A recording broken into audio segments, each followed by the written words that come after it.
Deer listener, শাহাদাত স্টুডিওর পক্ষ থেকে আমি শাহাদাত আপনাদেরকে জানাচ্ছি স্বাগতম। আজকে আমি আপনাদেরকে দেখাবো কিভাবে মকআপ ইউজ করতে হয়। সাধারণত আমরা মকআপ ইউজ করে থাকি আমাদের কোনো একটা ডিজাইন করার পর, সেটা হোক ফটোশপ বা ইলাস্ট্রেটরে, ডিজাইন করার পর সেটাকে প্রেজেন্ট করার জন্য। অর্থাৎ ক্লায়েন্টকে পাঠানোর আগে আমরা মকআপ ইউজ করে ডিজাইনটাকে আরেকটু সুন্দর করি, প্রেজেন্টেশনটা অনেক সুন্দর করে দেই, যেন ক্লায়েন্ট ডিজাইনটা দেখার পর সাথে সাথে পছন্দ করে। অনেক সময় দেখা যায় টুডিতে তারা ভালোভাবে বুঝতে পারে না প্রিন্টিংয়ের পরে ডিজাইনটা কেমন হবে অথবা ইউজ করার পরে ডিজাইনটা কেমন হবে। সাধারণত আমরা ডিজাইন করলে কেমন থাকে, যেমন এটা একটা ভিজিটিং কার্ড, এটা আমরা টুডিতে দেখতে পাচ্ছি, এটা প্রিন্টিংয়ের পরবর্তীতে কেমন হবে সেটা আমরা বুঝতে পারছি না। কিন্তু এখানে আমি যে ইমেজটা ওপেন করে রেখেছি, একটা ভিজিটিং কার্ড, এটা প্রিন্টিংয়ের পর কেমন হবে তার একটা আমরা ধারণা এখান থেকে পাচ্ছি।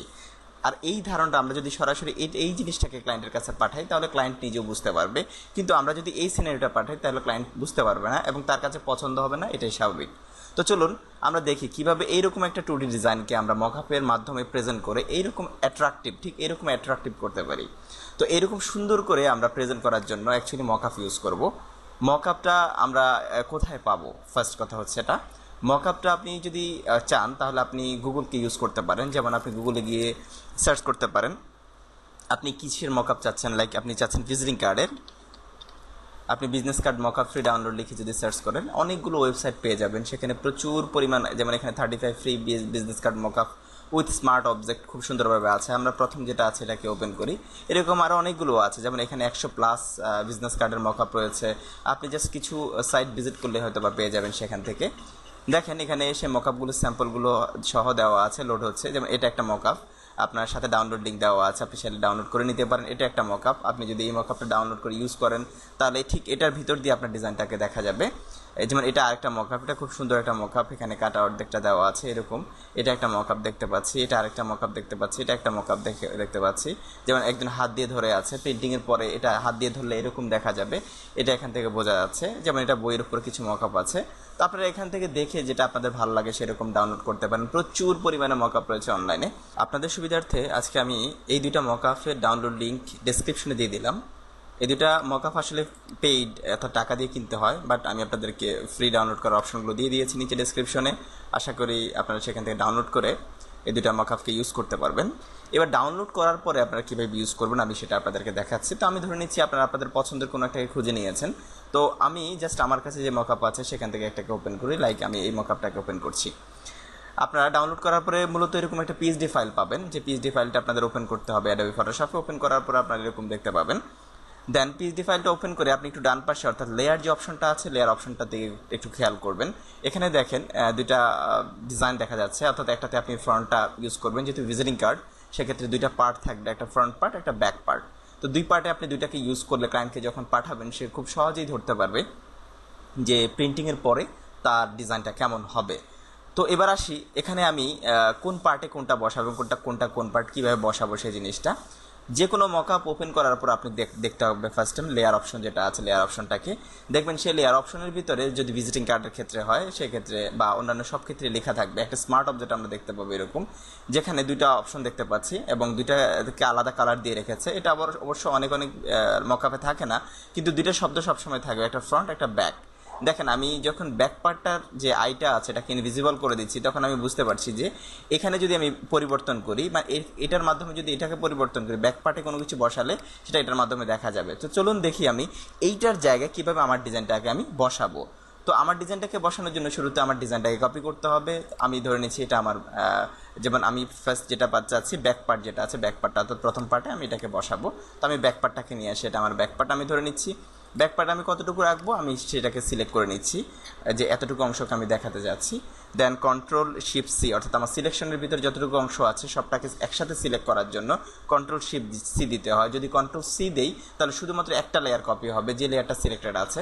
আমি চাচ্ছি এটার ভিতরে সিলেকশনে থাকা সবগুলো লেয়ার থেকে আমি একসাথে কপি করব, সেই জন্য Ctrl+Shift+C দিচ্ছি। আমি আবার বলছি আপনি এটাকে মনে রাখবেন, আদারওয়াইজ আপনার এখানে গিয়ে পেস্ট করলে এটা আসবে না। তো আমি Ctrl+Shift+C দিয়ে সিলেকশন অংশটুকু আমি সিলেক্ট করে ফেললাম। দেন এবার আমি এই ব্যাক পার্টটাতে এটাকে বসাবো। তো বসানোর জন্য কি করতে হবে আমাকে, ব্যাক পার্টে আমরা গিয়ে থাম্বনেইলের ভিতরে যে ছোট্ট সিম্বল দেখতে পাচ্ছি একটা, এটাতে আমরা ডাবল ক্লিক করব। ডাবল ক্লিক করার সাথে সাথে দেখেন নতুন একটা ট্যাবে এটা ওপেন হয়েছে এবং এটা সোজা আছে। এবার আমাকে কি করতে হবে, যেটা আমি কপি করেছি, আমার যে ডিজাইনটাই কপি করেছি এটাকে কন্ট্রোল ভি দিয়ে পেস্ট করে দিতে হবে। এবং দেখেন এখানে একটা বিষয়, আপনি খুব সুন্দরভাবে এটাকে যদি একটু ছোট বড় থাকে সেক্ষেত্রে এটাকে সমান করে দিতে হবে। এবং অবশ্যই ছোট বড় কর্ম করার সময় শিফট ধরে করবেন যেন রেশিও ঠিক থাকে, আদারওয়াইজ এটা দেখতে ভালো লাগবে না রেশিও ঠিক না থাকলে। আমি এন্টার প্রেস করছি। এবার আমার কাজ হচ্ছে কন্ট্রোল এস দিয়ে সেভ করে দেওয়া। আমি সেভ করে ফেললাম। দেন এটার আমার দরকার নেই, এবার আমি এটাকে ক্রস করে দিলাম। দেখেন আমার যে ডিজাইনটা আমি ওখান থেকে কপি করে নিয়ে আসলাম একটু আগে, এটা এরকম সোজা ছিল, এখানে ছিল এরকম সোজা ছিল। আমি একটু ওপেন করি, বাট এখানে এসে কি হচ্ছে, এটা তারা যেভাবে রেখেছিল ঠিক সেই স্টাইলে এটা বাঁকা বা ফ্ল্যাট হয়ে বা 3Dতে এটা চলে আসতে দেখতে অনেক ভালো লাগতেছে। ঠিক সিমিলারভাবে আমার সেকেন্ড পার্টটা, অর্থাৎ যেটাকে আমরা ফ্রন্ট পার্ট বলে থাকি, সেই ফ্রন্ট পার্টটাকে আমি এখানে বসাবো। তার জন্য কি করতে হবে, শুরুতে আমি সিলেকশনে গিয়ে ফ্রন্ট পার্টটাকে আমি সিলেক্ট করলাম কতটুকু অংশ বসাতে যাচ্ছি। দেন কন্ট্রোল শিফট সি, আবার বলছি কন্ট্রোল শিফট সি, এটাকে দিয়ে আমি কপি করলাম। কপি করে ফ্রন্ট পার্টের যেটা আছে, ফার্স্ট আমি যেহেতু ব্যাক চেঞ্জ করেছি, এবার এটার উপরে ডাবল ক্লিক করব আমি। দেখেন আমার নতুন একটা উইন্ডোতে, আগের এটা ছিল এখান থেকে নতুন উইন্ডোতে ওপেন হয়েছে। এবার আমি কন্ট্রোল ভি দিয়ে এখানে পেস্ট করে দিলাম। নিচের দিকে একটু ভালো করলে দেখা যায় হালকা 1 পিক্সেল একটু ব্ল্যাক দেখা যাচ্ছে, তাই আমি কন্ট্রোল টি দিয়ে এটাকে শিফট ধরে এটাকে আমি জাস্ট সেট করে দিলাম খুব সুন্দরভাবে। দেন এন্টার প্রেস করলাম, নিচের দিকে ব্ল্যাকটা দেখা যাচ্ছে না। এবার আমি কন্ট্রোল এস দিয়ে আবার সেভ করে দিয়েছি। সেভ করার পর এটার দরকার আমি কেটে দিয়েছি। দেখেন আমার এই পার্টটা এবার এখানে গিয়ে দেখা যাচ্ছে, অর্থাৎ আমার নর্মাল যে ডিজাইনটা ছিল সেই ডিজাইনটা এবার অ্যাকচুয়ালি আমি খুব সুন্দর একটা প্রেজেন্টেশন দেখতে পাচ্ছি। এভাবে আপনি আপনার যে কোনো বিজনেস কার্ডকে ঠিক ফ্রন্ট এবং ব্যাকে দিতে পারবেন। তো এবার একটু আরেকটা বিষয় আমি আপনাদেরকে দেখিয়ে দিই, সেটা হচ্ছে যে এখানে আমরা যেটা দেখতে পাই 4 কর্নার দেখা যাচ্ছে, কিন্তু কিছু কিছু ভিজিটিং কার্ড থাকে যেগুলো রাউন্ড থাকে, আমরা রাউন্ড ভিজিটিং কার্ড যাকে বলে থাকি, সেগুলো আমরা কীভাবে ইউজ করব। রাউন্ড ভিজিটিং কার্ডের জন্য অ্যাকচুয়ালি আলাদা মকআপ হয়ে থাকে। এই যে মকআপটা এখন আমরা ইউজ করেছি এটা হচ্ছে স্কোয়ার মকআপ। রাউন্ডের জন্য আপনি চাইলে রাউন্ড ভিজিটিং কার্ডগুলোকে বা রাউন্ড ভিজিটিং কার্ড মকআপ লিখে সার্চ করলে আপনি পাবেন, সেখান থেকে ডাউনলোড করে নিতে পারবেন। তো আমি এর আগে ডাউনলোড করে রেখেছি এবং যেগুলো আমি ইউজ করে থাকি সেগুলো আছে আমার কাছে। আমি রাউন্ড একটা ভিজিটিং কার্ড এখান থেকে ওপেন করি, যে ভিজিটিং কার্ডের মকআপ, যেমন এই মকআপটা দেখতে পাচ্ছেন রাউন্ড মকআপ। আমরা চাইলে আমাদের ভিজিটিং কার্ডকেও এরকম রাউন্ড মকআপে ইউজ করতে পারবো। তো আমি আগের যেটা আছে এটাকে আমার এখন আর দরকার নেই, আশা করি আপনারা বুঝতে পেরেছেন। আমি এটাকে কেটে দিলাম। দেন এবার আমার সেম ডিজাইনটাকে এটাকে এবং এটাকে আমার এই মকআপটাকে ইউজ করব এবং দেখতে এরকম রাউন্ডই মনে হবে। দেখেন আমি বলেছিলাম প্রত্যেকটা মকআপে কি থাকে, লেয়ার অপশনে গিয়ে এরকম দুটো অপশন পাবেন, ফ্রন্ট এবং ব্যাক, এবং দুটো অপশনে চেঞ্জ করার মতো রিপ্লেসেবল তারা করে থাকবে, যাকে আমরা স্মার্ট অবজেক্ট বলে থাকি। আপনারা এখানে ধরলেই দেখতে পাচ্ছেন স্মার্ট অবজেক্ট থাম্বনেইল নামে লেখা আছে। তো সেটার মাধ্যমে আপনারা পরিবর্তন করতে পারবেন। আগের মতোই আমি কি করছি, যেমন ফ্রন্ট পার্ট আমার যেটা আছে, এর ফ্রন্ট পার্টে আমি একটা বিষয়কে রাখবো, ব্যাক পার্টে একটা বিষয়কে রাখবো। তো আমি এখান থেকে যেহেতু এটা সিলেক্টেড আছে, অথবা সেইটাকে সিলেক্টেডটাকে আমি আবার কন্ট্রোল শিফট দিয়ে আমি কপি করলাম, কন্ট্রোল শিফট সি দিয়ে। দেন এখানে এসে আমি যে কোনো ফ্রন্ট এই পাশে বা ওই পাশে যেখানে ওকে আমি রাখতে পারবো, যেমন আমি হয়তো বা ফ্রন্ট সাইডে এটাকে রাখতে পারি। এখানে আমি ডাবল ক্লিক করলাম, ডাবল ক্লিক করে কন্ট্রোল ভি দিয়ে আমি পেস্ট করলাম। পেস্ট করার পর একটা জিনিস একটু খেয়াল করে দেখেন, আমার এটা কিন্তু স্কোয়ারই আছে। আপনাদের আগের মতো এখন কন্ট্রোল এস দিয়ে দিলে হবে না। দেখেন কন্ট্রোল এস দিলে কি হয়, আমি কন্ট্রোল এস দিয়ে সেভ করে ফেললাম। দেন আমি এটাকে কেটে দিলাম। কেটে দেওয়ার পরে দেখেন এটা রাউন্ড ছিল, কিন্তু এখানে এসে আমি আবার কি দেখতে পাচ্ছি, স্কোয়ারই দেখতে পাচ্ছি। তাহলে স্কোয়ার হলো না কেন, স্কোয়ার না হওয়ার পিছনে দেখেন, সরি রাউন্ড হলো না কেন, আমি এটা একটু দেখে নিই। এখানে ডাবল ক্লিক করে আবার ওপেন করছি। রাউন্ড করার জন্য আমাকে যেটা করতে হবে, ছোট্ট একটা কাজ, শুধুমাত্র এখানে রাইট বাটন ক্লিক করে আমি এখান থেকে ক্রিয়েট ক্লিপিং মাস্ক যে কথাটা আছে এটাতে আমি এটা ক্লিক করব। ক্লিক করার সাথে সাথে আপনার একটু চারপাশে খেয়াল করলে দেখবেন এই অপশনগুলো যেগুলো কেটে গেছে, অর্থাৎ নিচেরটা যেমনটা ঠিক তেমনটা এটা হয়েছে। এবার আমি কন্ট্রোল এস দিয়ে সেভ করে দিলাম। সেভ করে দেওয়ার পর আমি কেটে দিয়ে দেখি আমার এই দেখেন আমার এখন ডিজাইনটা রাউন্ডেড হয়ে গেছে, তার চারপাশটা তার মতো হয়ে গেছে। এবার আমি এই একটা পার্ট ইউজ করেছি এখানে, সেকেন্ড যে পার্টটা আছে এই পার্টটাকে এবার কন্ট্রোল শিফট সি দিয়ে কপি করলাম।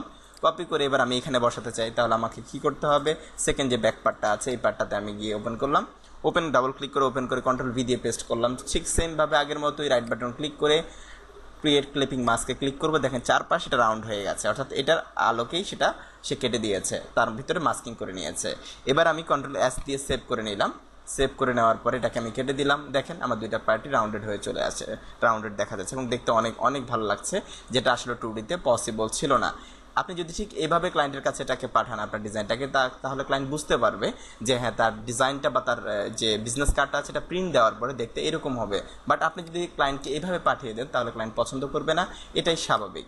সো আশা করি আপনারা আজকের পর থেকে মকআপগুলোকে ইউজ করতে পারবেন, যে কোনো ধরনের মকআপ, লাইক আমি তো শুধু ভিজিটিং কার্ড দেখিয়েছি, এটা ছাড়াও ফ্লায়ার, ব্রোশিয়ার হতে সব ধরনের মকআপ একই প্রসেসে আপনারা ইউজ করতে পারবেন। জাস্ট আপনারা গিয়ে গুগল থেকে সার্চ করে ভালো কিছু মকআপকে খুঁজে নিতে হবে, খুঁজে নিয়ে সেখান থেকে ডাউনলোড করে সেগুলোকে আপনাদের যে কম্পিউটার আছে, হার্ড ডিস্ক আছে, সেই হার্ড ডিস্কে জমা রাখবেন। যখন যেটা দরকার সেটাকে আপনারা ইউজ করতে পারবেন। আশা করি আপনাদের টিউটোরিয়ালটা ভালো লেগেছে। ধন্যবাদ সবাইকে। আল্লাহ হাফেজ।